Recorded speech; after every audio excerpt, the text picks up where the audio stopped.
Days after the landmark Supreme Court judgment that effectively set the deadline for President and governors to clear bills, Vice President Jagdeep Dhankhar has used strong words for the judiciary, saying that we cannot have a situation where courts direct the President.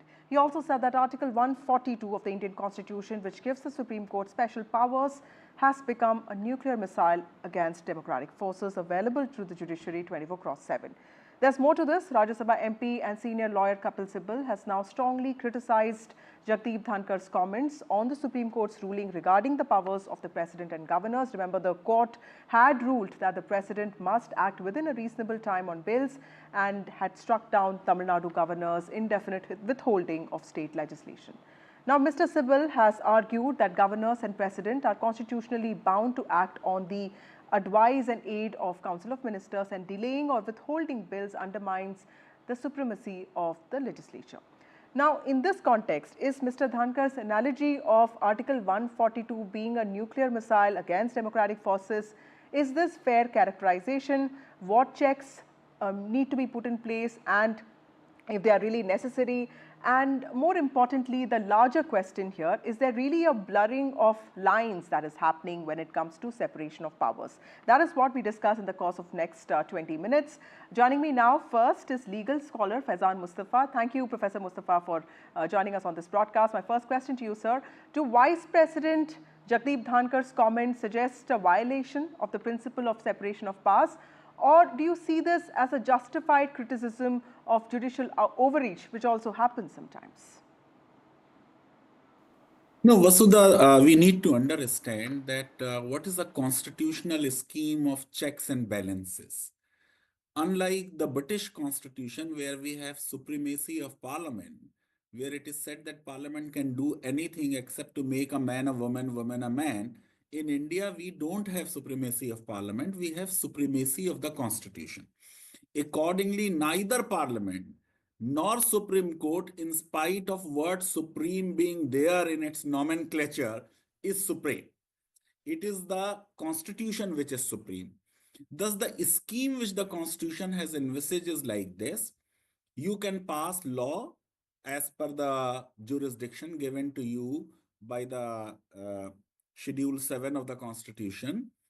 The courts will examine your law on two issues. One, whether you have exceeded your jurisdiction. Say if you pass a law which is under the jurisdiction of the state, then the courts can strike down the law. The other thing is that the court has been given the responsibility to protect the rights of the people. Now, what are these fundamental rights? They are basically negative restrictions on the power of the state. They are denial of power to the state. So a state cannot come up with arbitrary laws. A state cannot impinge on my freedom of religion or freedom of speech, etc. So whenever any law is in contravention of a fundamental right, the courts have a constitutional duty to strike it down. Now, the matter which had gone to Supreme Court from Tamil Nadu was about a governor sleeping over bills for years together. In spite of hearing in the Supreme Court, in spite of Supreme Court's judgment about Punjab, he in one go sent those bills to the House, and when the House passed them back, he referred them to the President. Now, Supreme Court found the action of the governor as mala fide. And since his actions were mala fide, Supreme Court did not have this option to ask the governor or the president to expedite the assent to those bills. And therefore, the Supreme Court invoked a power given to it under the Constitution, which is Article 142, to do the complete justice. And Vasudha, you need to keep in mind, if there is a law, if something is mentioned in law, then Supreme Court cannot exercise its power under Article 142. It can exercise that power only when there is a silence in a provision and the law is not explicit. And therefore, invoking 142, Supreme Court has laid down the timelines. There can be a difference of opinion whether timelines should be there or should not be there. The criticism of judgment is permitted because it is in exercise of freedom of speech and expression. The Honorable Vice President of India himself is a senior advocate, is aware of court proceedings. He can criticize any judgment, but some of the words probably could have been avoided, saying that judges are above law and they have no accountability, or look at, money was found at some judge's residence, some burned notes, and nothing has happened, or that Supreme Court is using 142 like a nuclear missile. I think these words can better be avoided, at least from someone who is chairing the upper house of the parliament. Right. Professor Mustafa, also the two parts of that one question that, in my view, can summarize this whole controversy. Should those holding high constitutional offices comment publicly on another pillar of the Indian Constitution? And should somebody at the level of Mr. Sibal's seniority, shouldn't he also be a bit more restrained? You see, constitutionalism, Vasudha, is all about staying within your limits, or staying within what in India we can call within the Lakshman Rekha. So nobody should cross that Lakshman Rekha. People should not cross it. Constitutional holders of offices should not do it. So judges should also restrain from making comments about the executive and the legislature.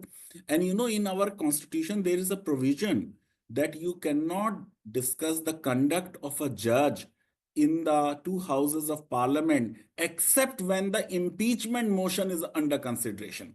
So the constitution tells us how we are supposed to behave. So I believe that everybody should exercise limited powers. This is what the whole idea of constitutionalism is all about. You may have a constitution and not constitutionalism. After all, Hitler had constitution, Weimar constitution, but that constitution did not have constitutionalism. Constitutionalism means nobody is free to do whatever they want to do. Your liberty ends where my nose begins. Those insights of yours. Also joining us now is Aman Lekhi, former ASG of India. He's also a senior advocate. We have Shadan Farasat, senior advocate, Supreme Court of India. We have PVS Giridhar, senior advocate, Madras High Court. Thank you all of you for joining me on this broadcast and also waiting patiently. Mr. Lekhi, to you first, sir. The battle here is also between separation of powers that the VP spoke about on constitutional roles and boundaries. How do you see Jagdeep Dhankhar's comments and Kapil Sibal's subsequent response to this? Well, as far as the Vice President is concerned, there's a fair amount of rhetorical flourish and a lot of bombastic. I personally feel that his comments are both unnecessary, unwarranted, and ungrounded, and betrays a complete lack of understanding of even the constitutional provision which he's invoking. The context of this particular comment was the judgment of the Supreme Court on the bills which the governor had actually refused to assent and had withheld and referred to the president. What was at play were two provisions of the Constitution which the Supreme Court interpreted. There's 200 and 201. They deal with the governor and the president. What the Supreme Court did on the 142 was consequential to its reasoning insofar as 200 201 is concerned, and it said something rather basic. It said that everything has to be done in a reasonable time frame, and therefore you cannot delay it unreasonably. This is something so basic that you don't need a constitutional provision to in fact sustain it. The reason for the Supreme Court having to say this was the law till the Supreme Court passed the order was the discretion of the governor was not subject to judicial review. The assumption of that exemption was a belief that the governor, holding as he did the constitutional post, would act in a manner appropriate to his position and not delay for considerations extra legal or political. Because that assumption failed, the court intervened by formulating a rule because discretion in law cannot be arbitrary or absolute. So all the court did was that, yes, it's not as if you don't have the discretion, but you modulate that discretion in a manner law permits and exercise the function diligently and within a reasonable period of time. Now, I don't see anything wrong in this particular judgment. And for the Supreme Court to have invoked 142, that's because the period of time, 142, what the Vice President should have known and also would be knowing, is a provision which is extraordinary to deal with complete justice on the matter.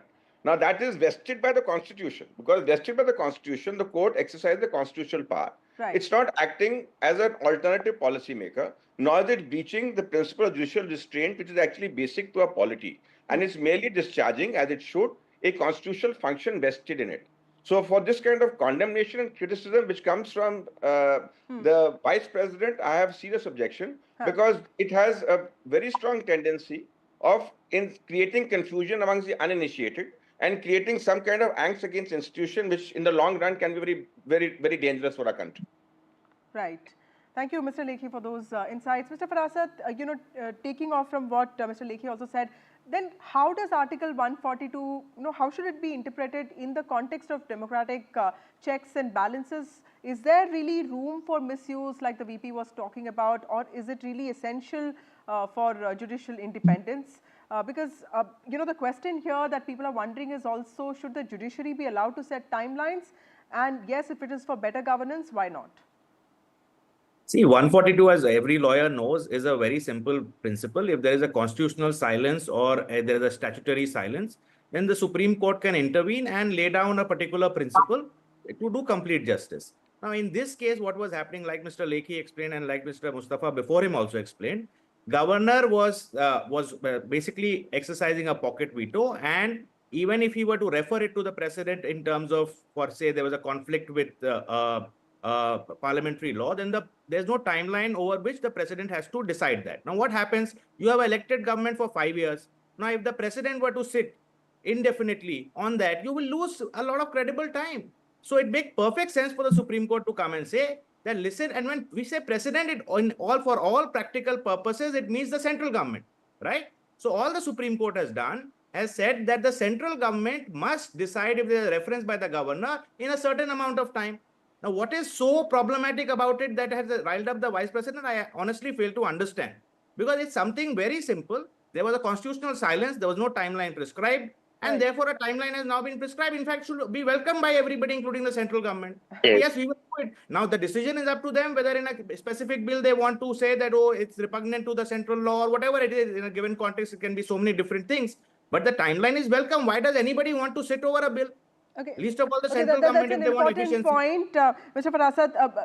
Mr. Giridhar, also diverting a little bit, is it also appropriate for the Vice President to publicly criticize the judiciary, because one constitutional appointee also criticizing another pillar of the Indian Constitution, because there's a lot of talk about constitutional decorum here. But on the other hand, there are also people say, why not? Where should, how do Mr. Dhankar's remarks compare to the expectations and responsibilities that are often associated with the Vice President's post? As Professor Mustafa said, he has every right to criticize the judgment, though not the judge. So I don't object to criticism of the judges or their judgment, but the words he has chosen is certainly objectionable, one. Second, he has shown a very shallow understanding of the Constitution, if it is his real understanding, other than for political expediency. It's surprising that he calls himself a constitutional functionary. He does not say one word about the governor delaying bills. Is that justified? And we need to note that very often these days, the executive and the governor's officers indulge in inaction. Inaction does not leave a paper trail, so inaction is preferred to an illegal action. So the court has called the bluff and said, you cannot have a pocket veto by inaction. What is wrong with that? As already explained by eminent lawyers like Mr. Lekhi and Farasat, the article under Article 142, all that the Supreme Court said was, under Article 200 proviso, as soon as may be is used. So that the court said cannot be more such a long period, and has fixed timelines. It's about time, timelines are fixed. So therefore, I totally disagree with the Vice President's comments, and it's not in good taste at all. As a constitutional functionary, he should know the Constitution and be a little non-partisan in his remarks. Okay. Mr. Lekhi, in the context of a lot of things that have happened in the recent past, do answer this one question. Is the political class also breaching that long established unwritten red line that we have, vis-a-vis judiciary? And in that context, do you also see separation of powers being, those lines being blurred in some aspects? Well, I personally feel that the worth of restraint and the value of discretion is lost to the executive. And this malaise is now extended also to those who hold important positions in the legislature. in the system of governance, there's a balance of power. And judiciary is at no point of time inferior to the executive or the legislature. And it is not open to anybody to sermonize about the other or comment upon functions which are basic to that particular organ. Declaring the law and declaring invalidity of the law is quite clearly the ken of the judiciary. Now, mainly because it doesn't meet the approval of the executive, or the legislature feels slighted that its laws don't pass muster, doesn't in any way entitle anyone without cause to condemn.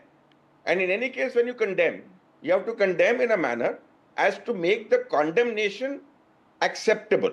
And the only way it can be acceptable is when it is not just full of comment, but it is also containing facts as will justify that comment. Right. All you have today is abuse, but you do not have the justification for that abuse. I'm not saying anyone is above criticism, but the point is there has to be occasion for it and necessity of it. Absolutely. And in so far as the Vice President's comments are concerned, they are bereft of substance as will justify this comment. Okay. And because it's bereft of substance, unwarranted, and this is now becoming more or less common. We see it very frequently that you debase and undermine the institution. I am very against that. Okay. Mr. Farasat, you wanted to Just comment. quickly, I'll supplement Mr. Lekhi. See, in fact, I agree with him. And just one additional point, Vice President as a constitutional post is, in fact, the worst post which should make a comment like this. He is the most ill-suited for the reason that he is also the chairman of the Rajya Sabha. He has to command the confidence of not just the government, but also of members of the opposition as the head of that house. Now, when he makes such comments which have a very strong partisan tinge, it really takes away from it. So nobody should make such strong. I mean, criticism, like everybody agrees, is obviously valid. And if you're a constitutional functionary, there's a way of making a critique or a criticism. Not like this, and certainly not for the Vice President, who's supposed to every day command the confidence of everybody, including the ruling party as also the opposition. Right. Thank you, Mr. Farasat. Thank you, Mr. Lekhi. Thank you, Mr. Girdhar, for joining me on this broadcast. A series of pointed remarks by Vice President Jagdeep Dhankhar concerning the judiciary has prompted an equally sharp response from senior lawyer and Rajya Sabha MP Kapil Sibal. The larger question, like our panelists were also talking about, how do Mr. Dhankhar's remarks challenge the principle of separation of powers between the legislature, executive and the judiciary? Should there be clearer guidelines? More importantly, is his criticism about judicial overreach justified or not? With that, we leave you with those thoughts. Now, time for a short break. More news and updates on the other side.